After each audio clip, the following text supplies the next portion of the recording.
Hey everyone, thanks so much for joining me on the Slice of Healthcare podcast. We have a fun episode for you today. We have two people. It's always great when you have more people on the podcast, other than me. Now I get two conversations going.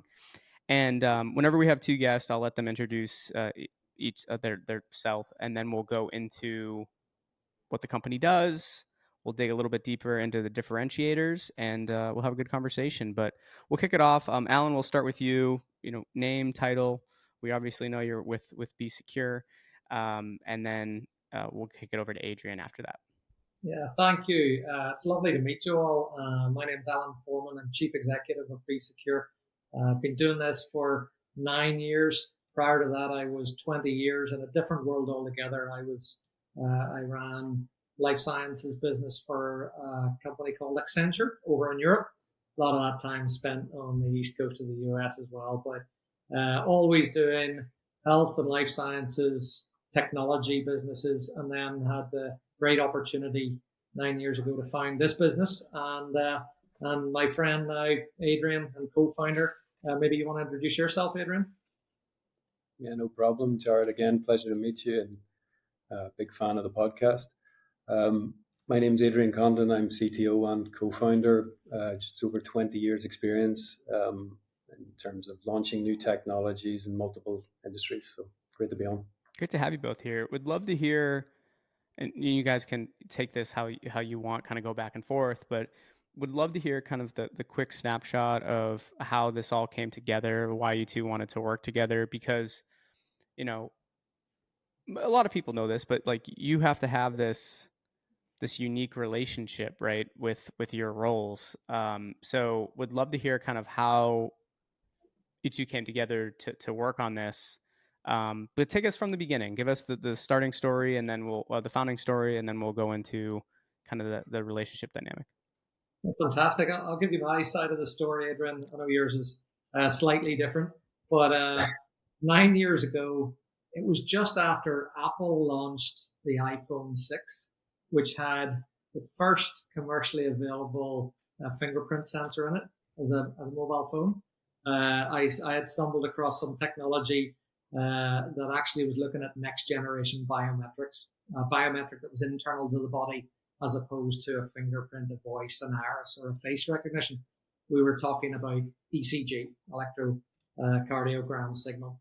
So that was the trigger point that we went to town, cap in hand, found some investment monies, and Adrian and I got together. I looked all over Europe for a technologist who could potentially work on helping bringing this to market. And we actually located in two areas, looking at Toronto, Canada, and then Belfast, Northern Ireland, as real hubs or centers of excellence of heart health technology over the years. And that's how we got together, actually. Adrian, is your story somewhat similar, or is it more colorful than that? It's somewhat similar, absolutely. Yeah. So in terms of my background, I was a specialist in signal integrity electromagnetics, not specifically the ECG signal, but Alan came to me about this concept, this idea, and the more I sort of looked into it, I was fascinated by this actual primary diagnostic signal from the body. And at that point, it was all about trying to create this new generation of authentication, this very, very special, high secure technology. So it was an extreme challenge. And I think both of us gelled, both of us had the drive and ambition, and we came together to try and deliver on it. In the early days, what was the biggest kind of problem that you kept running into, and how were you able to both get past that? Yeah, I would say raising money for any startup, especially in Europe, is it's a different kettle of fish to the startup scene in the US. We had a concept that I knew would require deep R&D.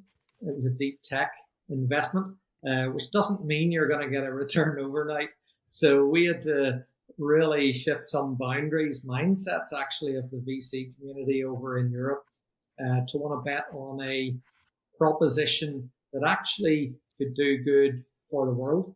And for me, investment was the biggest thing. The technology was easy, right, Adrian? Or what challenges did you think you had? Yeah, well, like, yes, technology is easy, but you know, this what we were trying to do was do effectively a pattern recognition as quickly as possible with a signal that's typically done and taken in a very controlled environment, and we were trying to create this new solution that could be used on any device everywhere. So it was an extremely difficult challenge, but the opportunity was great. And so I think I was certainly up for it, and we started to get the attention of certain investors. Alan did a great job in enabling the early funding, and that allowed us to start building a team and start building concepts and really getting into it. So yeah.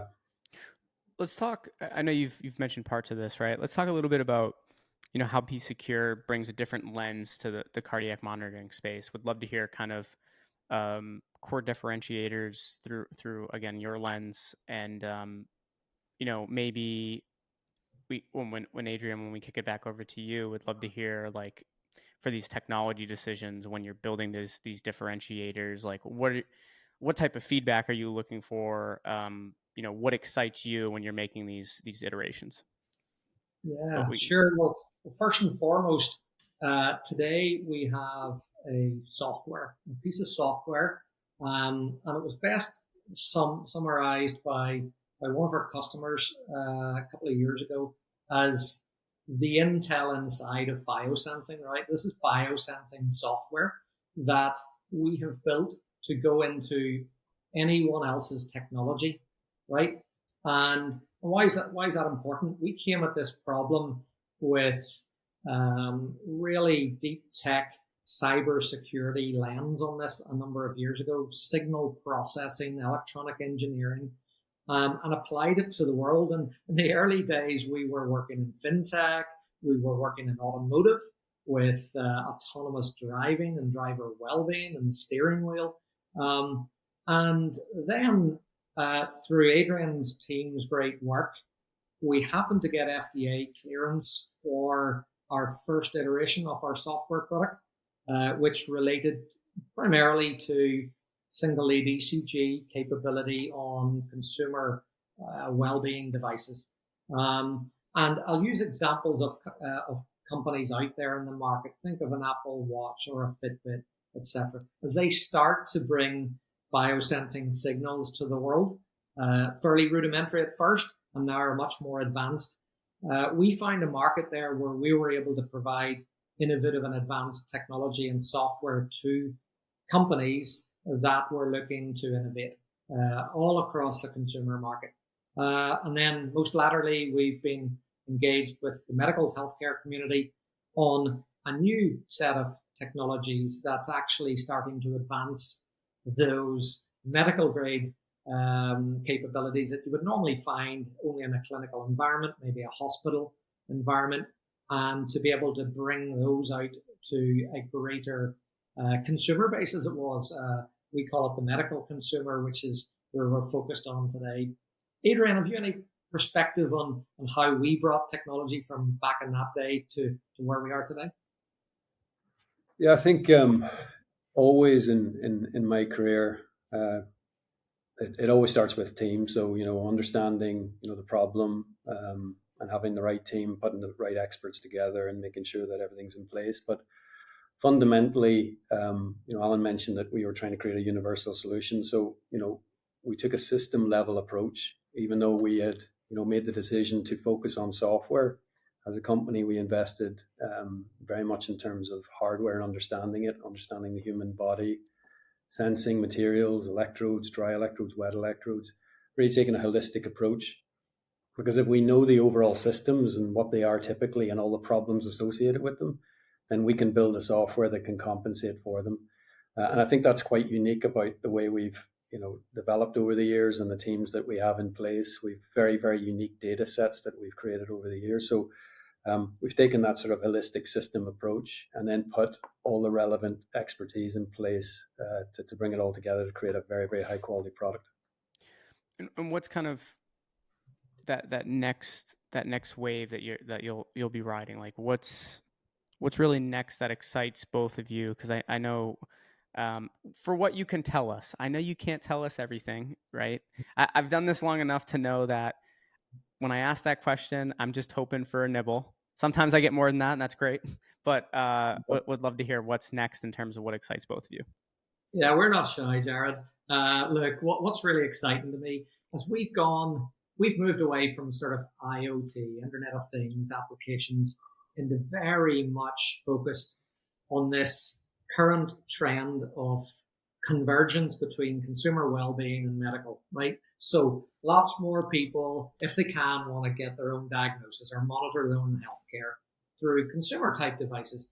Equally, the big medical tech companies recognize that there's an opportunity with getting to many more patients out there than they are today in purely within a hospital environment. Take the really exciting bit for me, 18 million people sadly die per year of cardiovascular disease. It's the number one killer in the world, right? American Heart Association believe that 80% of that is preventable. Somebody in the US dies every 34 seconds of cardiovascular disease, right? In this day and age, that's really pretty crazy. Actually, Research Triangle Institute just put out an article, a great article last week publicly, that the US cost of cardiovascular disease from today, which is already enormous, will treble in the next 25 years. So world's number one problem. And the system today is all about reacting. It waits until you've got an issue. Maybe you've had in worst case, a stroke or heart failure, or simply atrial fibrillation, or something of that nature, physiological stress in your body. And unfortunately, the healthcare system is reactive. What we're enabling is potentially a preventative healthcare system, continuous monitoring, knowing 24/7 how you are and what your well-being is, Jared, and notifying you before you get ill, giving you an opportunity to do something about it. So that's what's really huge and exciting for me, that we could make a huge impact on, unfortunately, a large number of deaths, but actually generally improving people's life everywhere. Adrian, what problem are you most excited about right now or in the future? We've already got a very exciting product that's already launched. It's FDA cleared. It's been used by a number of well-known technology companies. You'll never know it's from us, so that's quite exciting for us and an achievement as a business. We have a new generation of product that's just about to launch. Really excited about that. The performance of this product is I'm very surprised at how good it's doing, and that will be hopefully launching soon. And we have a very strong roadmap of other technologies coming even beyond ECG, so sensor fusion, and ultimately, as Alan has previously mentioned, cardiovascular disease is the biggest killer. What we are trying to do is enable a range of different products and features that can be utilized in many different devices and platforms, be the highest performing, really make efficiencies better. There's only a certain amount of humans and clinicians involved in processes. They're very frustrated with the amount of data that's coming and the quality of the data. 1 in 3 ECG interpretations contains a major error. This is a major issue that we're dealing with, and our products are designed to sort of solve that. So very exciting at the future of what's coming. So how do you account for those? For you were just talking about, because like you mentioned this earlier, Adrian, about you have a large data set that you're looking at, which is really the only way that you can continue improving what you're doing, right, is with this large data set. So how does, this is more broad, doesn't necessarily have to be for you, but how does looking at the large data set help reduce the future like errors that just have commonly come up, not even saying for you, just in general, right? Like this is a problem that any company that is exploring large data sets runs into, and I know a lot of people tuning in would love to hear this. So how does a large data set, like what do you have to look for in order to decrease, because you can't fully eliminate, right, the errors, at least for starts. How does that help you?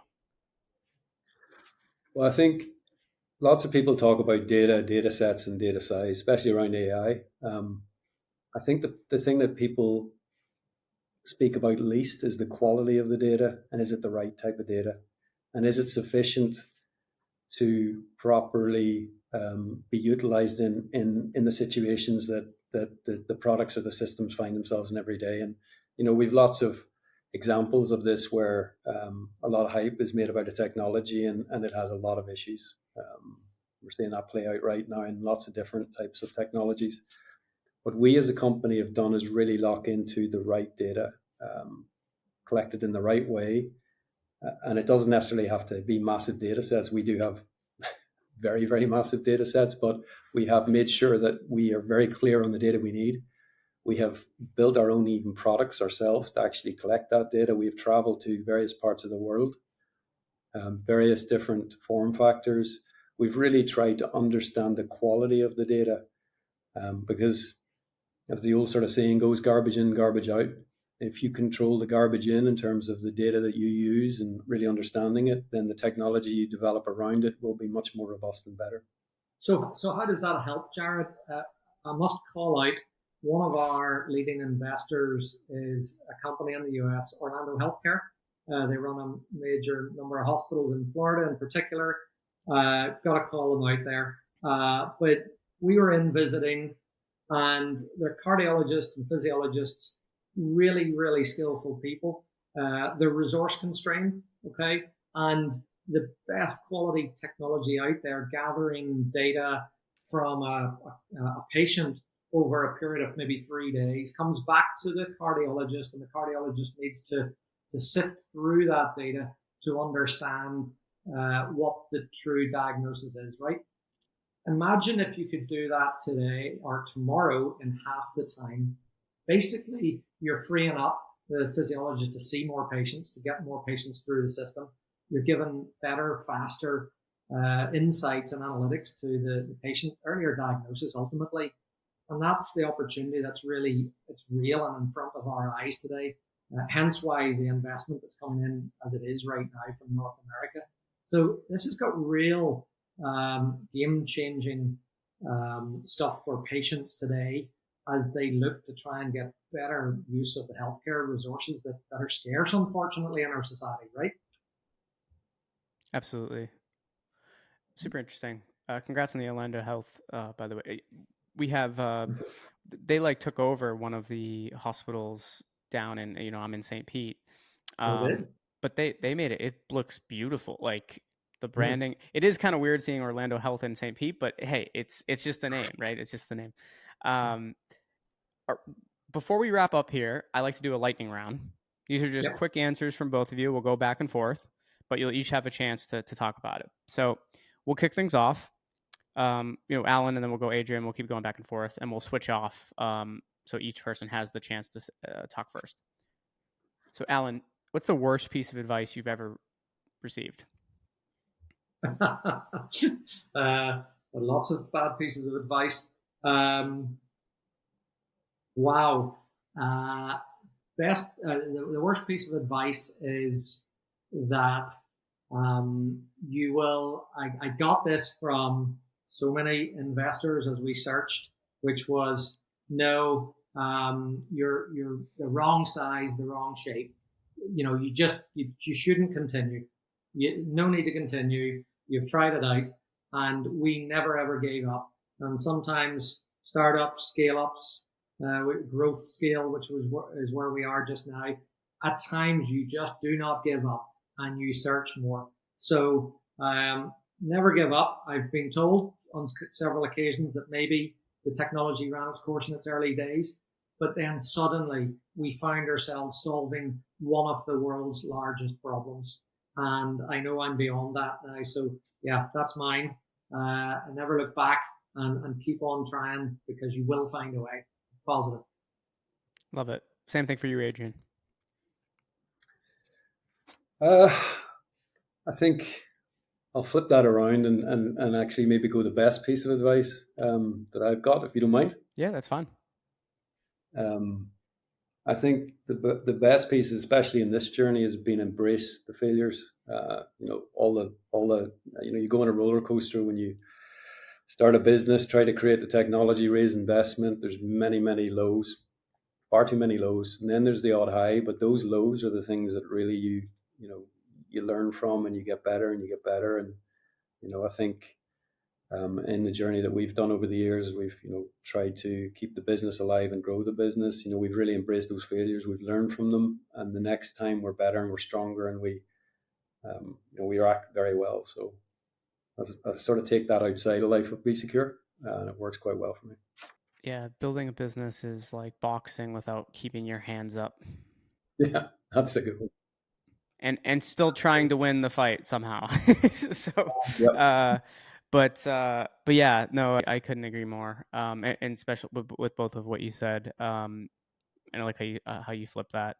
Well, I really enjoyed our conversation. We're gonna have to have you both back on again soon, and we can dig. Maybe we'll do some panels. We can talk about some other stuff. But really appreciate you both coming on. Wishing you both the best of luck, and we'll stay in touch.